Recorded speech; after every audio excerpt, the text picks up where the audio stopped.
20h passées de 22 minutes, c'est la fin de l'adresse à la nation du chef de l'État à l'occasion de cette fin d'année. Le discours du point de vue du fiscaliste sonne comme un air de justificatif.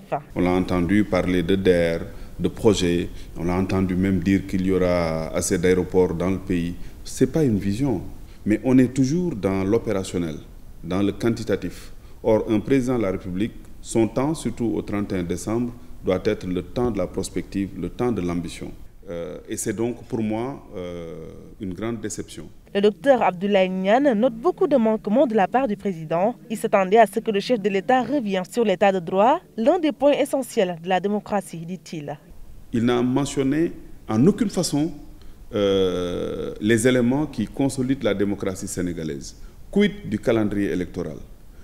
Quid des institutions de la République? C'est comme si il voulait mettre entre parenthèses la démocratie pour nous donner plus de bonheur en bâtissant une économie de qualité. Ce n'est pas possible. Par ailleurs, il aurait souhaité que le président s'épanche sur la politique monétaire du Sénégal. Pour lui, c'était l'occasion d'éclairer la lanterne des Sénégalais sur les liens entre les pays africains francophones et la France. Nous croyons que l'écho de la CEDEAO ne va pas mourir de sa belle mort.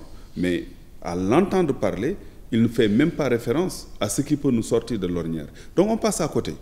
On liste des mesures, mais la véritable politique économique, la véritable politique de souveraineté, c'est celle-là qui passe par une indépendance monétaire qui nous permettrait d'avoir une réelle mainmise sur nos économies. Le souhait du président Macky Sall de relancer l'économie nationale en 2021 est jugé surréaliste par le docteur Abdoulaye Niane, qui pense qu'avant de poser cet acte, il faudrait assurer l'avenir des Sénégalais après avoir vécu une année terrifiante à cause du Covid-19.